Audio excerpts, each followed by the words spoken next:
लोकसभा आणि विधानसभा मध्ये महिलांना 33% आरक्षण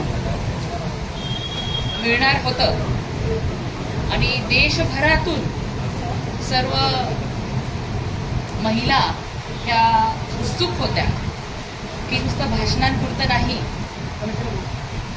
तर आम्ही सुद्धा पुरुषाच्या बरोबरीने निर्णय प्रक्रियेमध्ये जाऊ आणि मोठ्या सभागृहामध्ये सर्वसामान्यांच्या अडचणी ज्या आहेत त्याच्यावरती चांगले निर्णय आम्हाला सुद्धा घेता येतील. ज्या योजना बनतात, कायदे बनतात, त्यामध्ये आमचे अनुभव आम्हाला त्या अनुभवाचा फायदा घेऊन भारतातील 70 कोटी महिलांना लाभ देता येईल ही अपेक्षा महिला भगिनींची होती. आपण बघितलं हे संसदेमध्ये विधेयक येणार आहे हे समजल्यानंतर भारतभरामध्ये आणि आपल्या राज्यामध्ये सुद्धा आणि खास करून आपल्या जिल्ह्यामध्ये सुद्धा गावागावातून महिलांनी त्या विधेयकाच्या बाजूने समर्थन देण्यासाठी पत्र लिहिले, मोदीजींना सह्या लिहिल्या, वेगवेगळ्या माध्यमातून आपला समर्थन व्यक्त केलं. परंतु 3 दिवसाचं विशेष अधिवेशनामध्ये ज्या पद्धतीने विरोधकांनी ह्या विधेयकाला विरोध करून हे विधेयक हाणून पाडलं, त्यानंतर महिलांचं स्वप्न भंग झालं. कारण की बघा, सर्वसामान्य कुटुंबातील महिलांना नेतृत्व हे गुण प्रत्येकामध्ये असतात. आज स्थानिक स्वराज्य संस्थांमध्ये 50% आरक्षण आहे आणि मोठ्या संख्येने आपल्या जिल्ह्यामध्ये सुद्धा आपण बघितलं स्थानिक स्वराज्य संस्थांमध्ये 50%ची मर्यादा ओलांडून 70-72% महिला आज लोकप्रतिनिधी म्हणून काम करत आहेत. त्यामुळे महिलांचा सहभाग वाढल्यानंतर काम सुद्धा चांगल्या पद्धतीने होतील. कारण की महिलांमध्ये ते गुण आहेत की सर्वांचा विचार करून सर्वांना न्याय द्यायचा, सगळ्यांना सांभाळून घ्यायचं आणि जे काम आपण हाती घेऊ ते प्रामाणिकपणे चांगलं उत्तम करणं हा महिलांचा मूळ स्वभाव असतो. आणि तो अधिकारामध्ये अधिकार त्यांना जर दिला तर त्याचाही अनेक लोकांना फायदा आपण करून देऊ शकतो. पण महिलांचं स्वप्न भंग झालेलं आहे आणि महिला आक्रोश करताना आपल्याला दिसत आहे. आपण बघितलं दिल्लीमध्ये सुद्धा खूप मोठा आक्रोश मोर्चा निघाला. काल मुंबईमध्ये सुद्धा हजारोंच्या संख्येने महिला रस्त्यावर आल्या होत्या. प्रत्येक जिल्ह्यामध्ये सुद्धा महिला वेगवेगळ्या पद्धतीने आपला आक्रोश या ठिकाणी व्यक्त करतायत. आणि आपल्या राज्यामध्ये सुद्धा महिला त्यांचा निषेध काँग्रेस, उबाठा, शरद पवार राष्ट्रवादी गट यांच्या विरोधामध्ये व्यक्त करतायत. आणि हे सर्व स्वतःला पुरोगामी महाराष्ट्राचे नेते म्हणून घेणारे किंवा शाहू फुले आंबेडकरांचं नुसतं भाषणापुरतं नाव घेणारे, सावित्री देवींनी, जिजाऊंनी, अहिल्यादेवींनी ज्या पद्धतीने आपल्या राज्यातील स्त्री शक्ती, मातृशक्ती कसा राज्यकारभार करू शकते आणि महिलांच्या समाजाच्या उन्नतीसाठी अनेक संकटांना मात करून स्वतःचा उद्देश साध्य करू शकते हे आपल्याला अनेक महिलांच्या योगदानातून सिद्ध झालेलं आहे. आणि आज ह्या काँग्रेस, उभाठा, शरद पवार गटांनी त्या विधेयकाला समर्थन द्यायला हवं होतं पण त्यांनी ते दिलेलं नाही. म्हणून संपूर्ण महिला भगिनींच्या वतीने आम्ही निषेध करतो आणि काँग्रेस, उबाठा आणि शरद पवार राष्ट्रवादी गटाला आपल्या देशातील महिला धडा शिकवल्याशिवाय राहणार नाही. या संदर्भातली ही पत्रकार परिषद आहे. आपल्याला आणखी काही प्रश्न असतील तर विचारू शकतो. काँग्रेसचं म्हणणं आहे की महिला आरक्षण विधेयक 2023लाच मंजूर झालेलं आहे. आता फक्त मतदारसंघ वाढवण्यासाठी ते मतदार विधेयक आणलं होतं. ते बघा, तेव्हा आता तुम्ही जर मुख्यमंत्री देवेंद्र फडणवीस साहेबांची पत्रकार परिषद ऐकली असणार, त्यामध्ये स्पष्ट मुख्यमंत्री महोदयांनी केलंय की विनाकारण डिलिमिटेशनचा मुद्दा आणून कुठेतरी महिलांना पटवण्याचा प्रयत्न, केविलवाना प्रयत्न त्यांचा चालू आहे की आमचा विरोध तुमच्या आरक्षणाला नाही पण ह्याला आहे. परंतु स्पष्ट असं ठरलं होतं की ज्या ज्या राज्यांमध्ये आत्ता जेवढ्या लोकसभेच्या किंवा विधानसभेच्या जागा आहेत त्याच्या 50% जागा आपण वाढवणार आहोत. असं कुठेच भेदभाव डिलिमिटेशनमध्ये होणार नव्हता. परंतु आता कुठला तरी मुद्दा डायव्हर्ट करायचा हा मुद्दा म्हणून तो डिलिमिटेशनचा विषय ती लोक आणतात.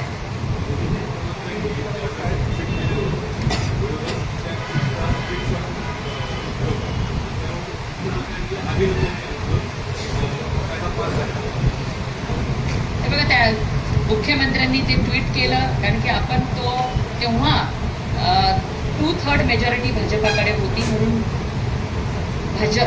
विरोधकांनी काँग्रेसने त्याला समर्थन दिलं होतं. पण आज परत हे बिल आणल्या. हे बघा जनगणनेच्या नुसार हे सगळं काय करणं गरजेचं असतं आणि आपली जनगणना 2021 आपल्या कोरोना काळामुळे ती कंप्लीट होऊ शकली नाही आणि 2027-29 पर्यंत पूर्ण होणार नाही. त्यामुळे हे बिल आपल्याला आता आणावं लागलं. पण तोपर्यंत आपली तयारी करून ठेवणं आपलं अपेक्षित होतं. पण त्यासाठी हे बिल आणलं. परंतु विरोधकाला फक्त विरोध करायचा म्हणून अशा पद्धतीचे ते विरोध करत आहे किंवा देवेंद्रजींचं ट्विट सांगून काहीतरी विषय हा डायव्हर्ट करण्याचा ते प्रयत्न. काल नांदेडचे खासदार जे आहेत रवींद्र चव्हाण त्यांनी परभणी प्रेस कॉन्फरन्स घेतली. त्यांचं असं म्हणणं होतं की भारतीय जनता पक्षाकडून सगळं ठरवून हे महिला विधेयक आणण्यात आलं. खरं म्हणजे फ्लेक्स वगैरे सगळे त्याच्याकडे ऑलरेडी प्रिंट झालेले होते. भाजपला माहीतच होतं की हा प्रस्ताव पारित होणार नाही आणि त्यामुळं एकदम असं विधेयक पडलं आणि भाजपनं लगेच फ्लेक्सबाजी चालू केली. भाजपला मुळामध्ये महिला विधेयक बिल आणायचंच नव्हतं. डिलिमिटेशन त्याचा जे आहे तेच आणण्याचा त्यांचा उद्देश होतं. फक्त ही नोटंकीबाजी करायचं. काल त्यांनी तसं आरोप नाही केला. बघा संसदेमध्ये ते स्वतः खासदार साहेब तिथं होते 3 दिवस. आपणही लाईव्ह बघत होतो. आपल्यालाही अंदाज येतच होता. ज्या पद्धतीने स्वतः अमित भाई बोलत होते की तुम्ही 1 तास घ्या आपण सगळ्या पद्धतीने करू की त्यांची मानसिकता नव्हती. मोदीजींनी ते एवढं सांगितलं क्रेडिट तुम्ही घ्या, ब्लँक चेकवर आम्ही सही करून देतो. परंतु त्यांचा मूड किंवा हा विरोधात होता म्हणून त्या ठिकाणी तशा पद्धतीने विरोध करण्याचं त्यांनी केलं. या सगळ्या अंदाज आल्यानंतरच तो प्रकार सगळा झाला. नाही, त्यांचं म्हणणं काय होतं की 15 मिनिटांमध्ये तुमच्याकडे फ्लेक्स कसे तयार आले विथ प्रिंटिंग, म्हणजे तुम्हाला माहित होतं की हे विधेयक पडणारच आहे. बघा सगळी यंत्रणा तिथे आपल्या आपल्या पार्टीचे ऑफिसेस असतात. त्यात किती वेळ लागतो प्रिंट काढायला? त्याचं म्हणणं होतं की भाजपने ठरवून केलं आणि केवळ आम्हाला फ्लेक्स वगैरे नव्हते ते पेपरचे हे होते कलर प्रिंट होते. केवळ आम्हाला आपल्या प्रत्येक पार्टीचे कार्यालय त्या संसद भवनामध्ये असतात. तिथून प्रिंट काढायला किती वेळ लागत असतो? बघा तो काही मुद्दा आहे का म्हणायला की ह्यांनी आधीच ठरवलं? हे काही मुद्दा आहे का? पण तुम्ही आधीच ठरवलं होतं महिलांना विरोध करायचा हे तुम्ही मान्य करा ना.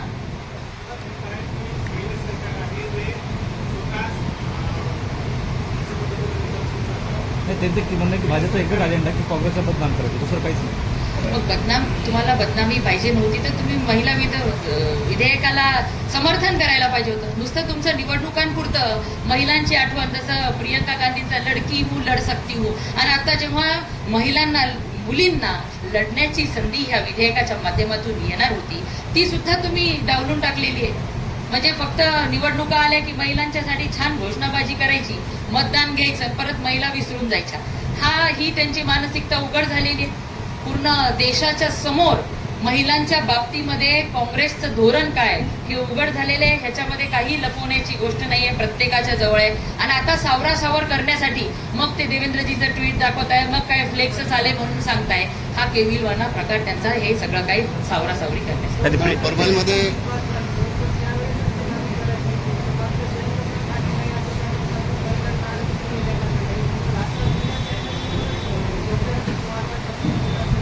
बघा नियमानुसार हे सगळं काही होत आहे.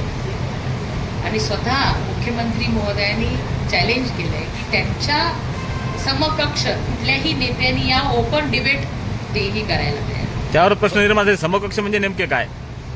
त्याच्यावर खूप प्रश्न झाले की समकक्ष म्हणजे नेमके काय, म्हणजे मुख्यमंत्री समकक्ष कोण असणार आहेत?